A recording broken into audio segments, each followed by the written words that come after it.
ডেন্টিষ্টৰ ওচৰলৈ নাযাব কাৰণ আপুনি ঘৰতে বহি এইটো টুথপেষ্ট ব্যৱহাৰ কৰিলে আপোনাৰ দাঁত বগা হোৱাৰ লগতে আপোনাৰ দাঁতৰ বিষ পোকে খোৱা অথবা সেনসিটিভিটি সকলো ভাল হৈ যাব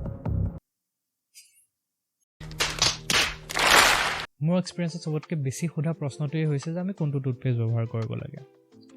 কিন্তু সঁচা কথাটো হৈছে কিছুমান স্পেচিফিক বেনিফিট যেনেকৈ সেনসিটিভিটি কম কৰাৰ বাহিৰে টুথপেষ্টৰ বাকিবোৰ ক্ষেত্ৰত বৰ বেছি এটা প্ৰভাৱ নাথাকে তাৰ উপৰিও মাৰ্কেটত বিক্ৰী হোৱা কিছুমান হোৱাইটনিং টুথপেষ্টত বহুত বেছি মাত্ৰাত এব্ৰেছিভছ থাকে যাৰ ফলত আপোনাৰ দাঁত ক্ষয় যায় কিন্তু কোনটো টুথপেষ্ট কিমান এব্ৰেছিভ বা ৰিলেটিভ ডেন্টিন এব্ৰেছিভিটি অথবা RDA কি হয় সেইবোৰৰ বিষয়ে আমি অন্য এটা ভিডিঅ'ত কথা পাতিম আপোনাৰ মুখৰ অথবা দাঁতৰ হেল্থ মেইনটেইন ৰাখিবলৈ আপুনি মাত্ৰ এই তিনিটা বস্তু মনত ৰাখক যদি আপোনাৰ দাঁতত দাগ লাগিছে বা পাথৰ জমিছে বা দাঁত হালধীয়া হৈছে তেনেহ'লে স্কেলিং বা ব্লিচিং কৰক আৰু তাৰ পিছত প্ৰত্যেক দিনাখন দুবাৰকৈ ব্ৰাছ কৰক যদি আপোনাৰ দাঁতত পোকে খাইছে বা এনেকুৱা ক'লা স্পট পৰিছে তেনেহ'লে সেইটো ফিলিং কৰক বা অথবা বিষ হৈছে যদি RCT কৰাব পাৰে আৰু যদি আপোনাৰ দাঁত লৰিব ধৰিছে অথবা পোকে খাই দাঁতৰ অকল গুৰিটো বাচিছে তেনেহ'লে সেই দাঁতৰ এক্সট্ৰেকশ্যন অথবা হৰুৱাই লওক